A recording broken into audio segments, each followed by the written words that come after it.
Bonsoir Madame, Monsieur. Merci d'avoir pris le rendez-vous de l'information sur Eden TV. Le président de la commission des médias du service public, Franck Kpotchemin, fait son entrée dans l'ordre national du Bénin. Vous aurez plus de détails en début d'édition.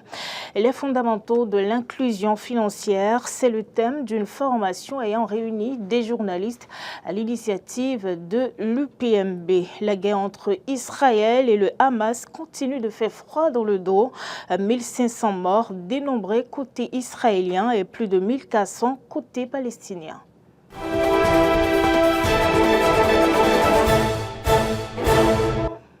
Merci Madame, Monsieur d'avoir pris le rendez-vous de l'information sur Eden TV. Franck Kpotchemin fait bien évidemment son entrée dans l'ordre national du Bénin. Conseiller à la HAC depuis 2021 et président de la commission des médias du service public, il a été décoré aujourd'hui même au siège de l'institution de régulation.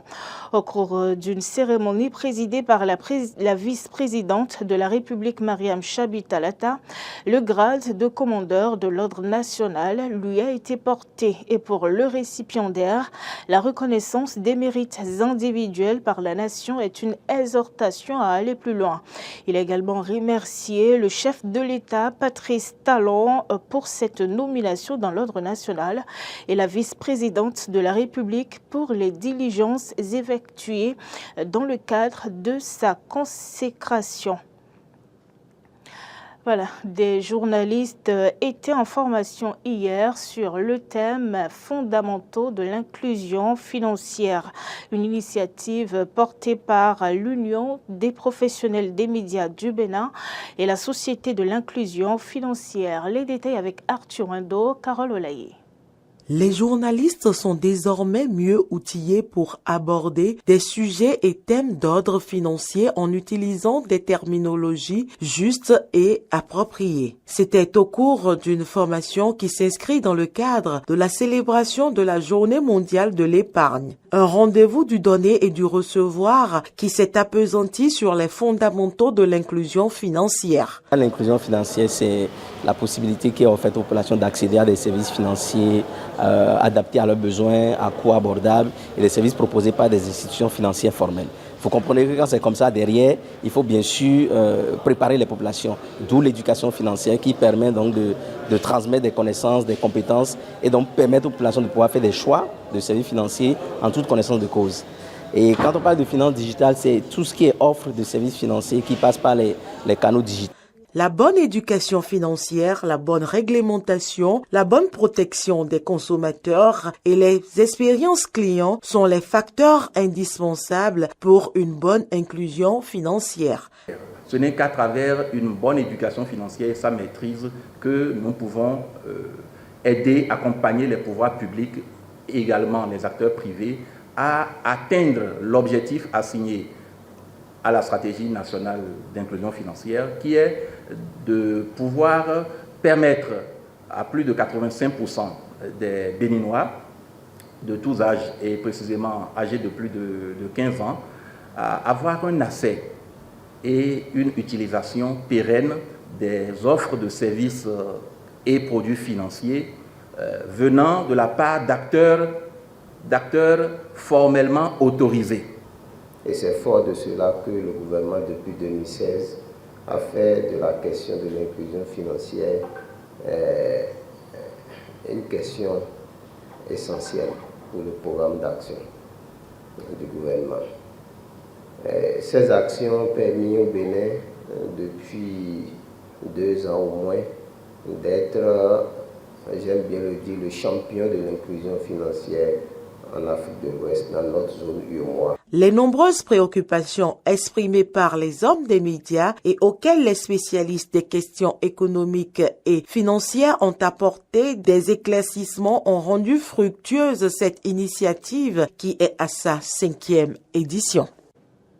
D'une formation à une autre, l'ONG Action Jeunesse a procédé hier au lancement d'un atelier de formation à l'endroit des acteurs de l'éducation de 6 collèges de la commune d'Abomey-Calavi. Et pendant 3 jours, les participants seront donc outillés sur les signes d'identification de la cybercriminalité dans le rang des élèves, les aspects clés du code numérique, leur rôle, les responsabilités et les mesures de prévention. Reportage.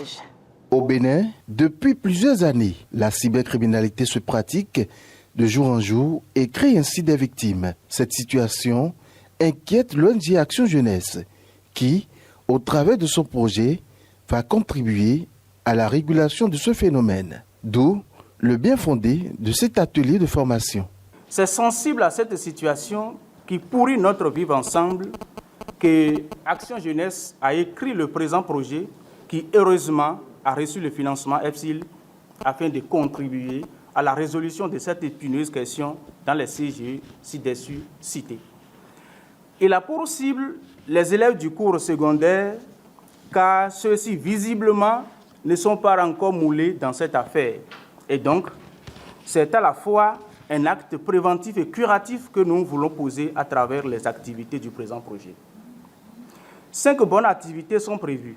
Elles nous permettront de renforcer la capacité de certains acteurs, de sensibiliser d'autres sur les contours de la cybercriminalité, du code numérique et du civisme. Le dit projet va durer 6 mois et va impacter, pour le moment, 6 collèges à savoir. Verdure, Révier, Abomey-Calavi 3, Méridien, Le Plateau et Oueto, pour une durée de 6 mois qui court de septembre 2023 à fin février 2024. Au cours de ces 6 mois, élèves, parents et éducateurs de la commune d'Abomey-Calavi seront sensibilisés sur les mesures de prévention de la cybercriminalité et sensibilisés sur les fléaux et les rôles et responsabilités du système éducatif. Toutes choses qui rendent fier le chef service des enseignements secondaires techniques et de la formation professionnelle, Isidore Vidogbena. Ici, c'est nous qui sommes les plus concernés. Et je suis le plus heureux ce matin parce que on débat donc d'une thématique qui a rapport à la cybercriminalité. Et nos apprenants, vous savez bien, sont souvent tentés d'aller vers ce phénomène-là. Nous voudrions donc encore une fois remercier l'ONG Action Jeunesse pour avoir décidé donc de mener une action à l'endroit de ces jeunes.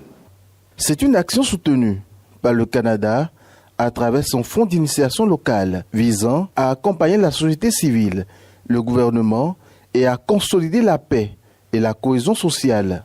En finançant ces projets, le Canada veut accompagner la société civile, mais aussi le gouvernement à consolider la paix et la cohésion sociale, à promouvoir le respect des droits de la personne et à renforcer la gouvernance démocratique. Le Fonds canadien d'initiation locale a toujours apporté son soutien aux populations et en particulier à l'ONG Action Jeunesse qui, profitant de l'occasion, n'a pas manqué de réitérer ses remerciements à l'ambassadrice. Dans le cadre de la paix, nous allons remercier EFSIL parce que, une première fois, EFSIL nous a soutenus dans les communes de Zobodome, de Kovin et de Zayelando.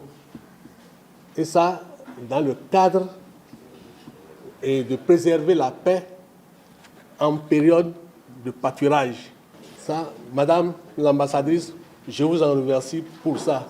L'atelier de formation des acteurs de l'éducation qui permet de lancer officiellement le projet de lutte contre la cybercriminalité chez les élèves du cours secondaire de 6 collèges de la commune d'Abomey-Calavi va s'étendre jusqu'au samedi prochain. Le nouveau ministre des Sports est connu et depuis quelques jours, il a officiellement pris les rênes de ce département. Mercredi dernier, il a participé à son tout premier conseil des ministres et dans le même temps a exposé ce qu'il entend faire dans le domaine des sports pour une compétitivité de la branche sportive béninoise sur l'échiquier international. Découvrons cet homme dans ce portrait que nous propose Arthur Ado. Le Bénin a récemment annoncé l'identité de son nouveau ministre des Sports, Benoît Dato, suite à la démission d'Oswald Romeki. Cette nomination, faite par le président Patrice Talon le mardi 10 octobre 2023, a suscité un grand intérêt et soulève des questions sur le parcours et les motivations de ce nouveau responsable. Né le 11 juillet 1983 à Djakotomé, dans le département du Koufo, Benoît Dato est diplômé d'une maîtrise en sciences économiques et de gestion, avec une spécialisation en management des organisations. Avant d'entamer sa carrière politique, il a acquis une expérience solide dans le secteur privé, travaillant pour diverses sociétés renommées. Benoît Dato a-t-il véritablement les compétences pour faire le job? Une chose est sûre, les attentes sont énormes. S'il a été nommé par le président Patrice Talon, c'est parce que tout simplement, il a des compétences pour faire le job. Et quand on parle de compétences pour faire le job, vous savez, c'est arriver à véritablement travailler, à faire en sorte que là où l'ancien ministre, je vais parler de Oswald Romeki, a échoué, qu'il relève les défis. Il faut dire d'abord, il faut une parfaite collaboration entre le ministère et la Fédération béninoise de football et les autres différentes fédérations qui existent d'abord.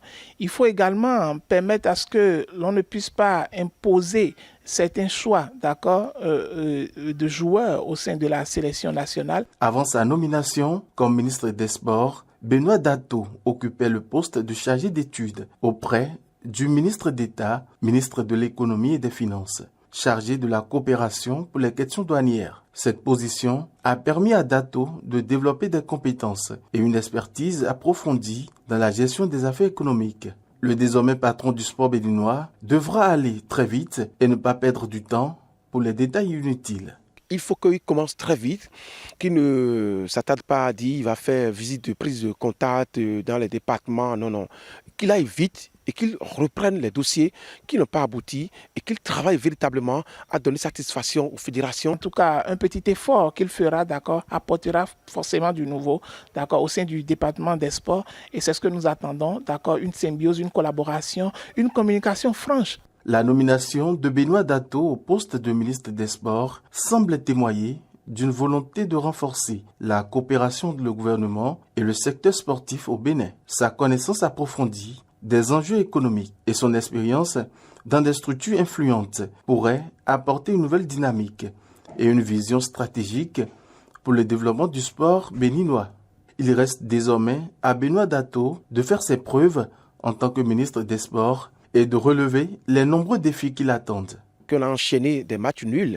Au niveau des autres disciplines également, il y a un travail qui se fait, mais on a senti que l'ancien ministre n'accompagne pas véritablement les acteurs de ces disciplines-là.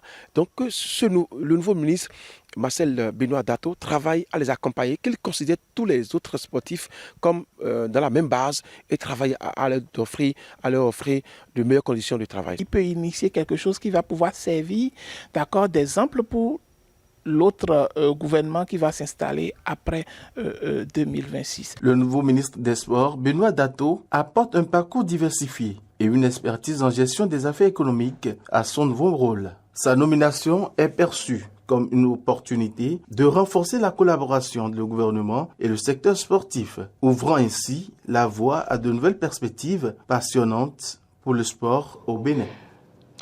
En dehors du Bénin, le conflit entre Israël et Hamas est à son 7e jour aujourd'hui et le dernier bilan humain fait état hier 2500 morts côté israélien et plus de 1400 côté palestinien.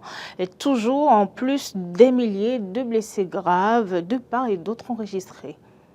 D'une semaine de combats acharnés, Israël et le Hamas ne sont pas encore prêts pour un cessez-le-feu. Au cours des dernières 24 heures, l'armée israélienne a effectué une nouvelle frappe sur les positions du commandement du Hamas qui ont tué Mohamed Abou Shamla, le commandant des forces navales palestiniennes. L'armée israélienne a indiqué que sa maison servant de dépôt d'armes avait été également touchée.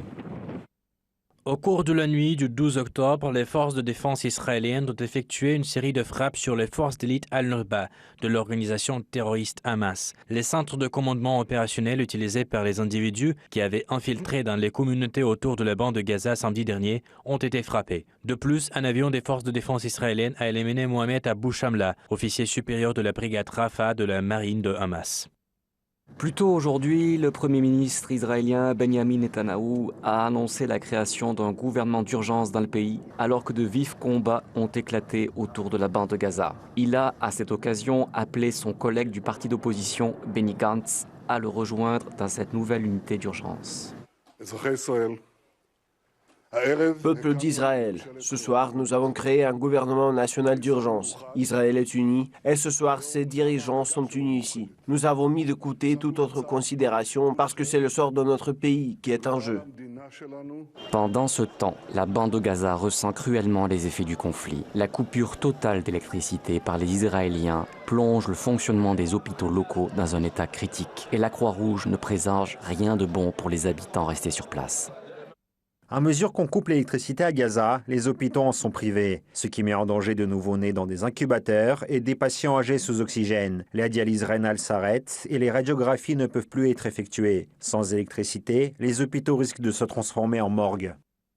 L'Office de secours et de travaux des Nations Unies pour les réfugiés de Palestine a également exprimé des difficultés financières depuis le début des hostilités en raison de l'augmentation du nombre de réfugiés. L'organisation a déclaré qu'il lui manquait actuellement plus de 100 millions de dollars, un montant qui ne comprend que le coût des produits de première nécessité.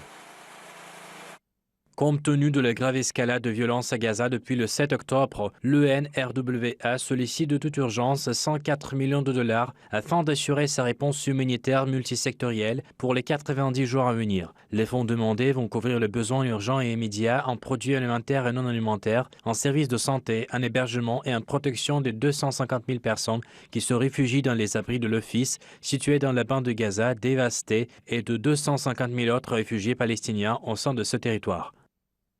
Le gouvernement israélien, quant à lui, ne semble pas éprouver le moindre remords sur le sort des habitants de Gaza, comme l'a déclaré le ministre de l'Énergie Israël Katz. Il a également ajouté qu'avant de discuter de l'aide humanitaire pour Gaza, les représentants du Hamas doivent libérer tous les otages israéliens, dont le nombre s'élève à plus de 100, comme l'avait précédemment rapporté le chef de la diplomatie israélienne Eli Cohen. L'aide humanitaire à Gaza, pas un seul interrupteur d'électricité ne sera actionné, pas un seul robinet d'eau ne sera ouvert, pas une seule citerne de carburant ne sera envoyée tant que les otages israéliens ne rentreront pas chez eux. L'humanité en échange de l'humanité, et que personne ne nous fasse la morale. Le conflit armé entre Israël et le Hamas devient de plus en plus un conflit régional, tandis que les pays voisins commencent à en ressentir les effets. Ainsi, l'agence de presse syrienne Sana a rapporté que les aéroports de Damas, la capitale, et d'Alep, la ville du nord, ont été attaqués par l'armée israélienne. Selon cette même agence, ces attaques n'ont pas fait de victimes, mais les deux aéroports ont été mis hors service. Et c'est la fin de ce journal. Madame, Monsieur, merci de nous avoir suivis. Restez fidèles au programme de votre chaîne de télévision Eden TV. Passez un bon début de week-end. D'ici là, portez-vous bien.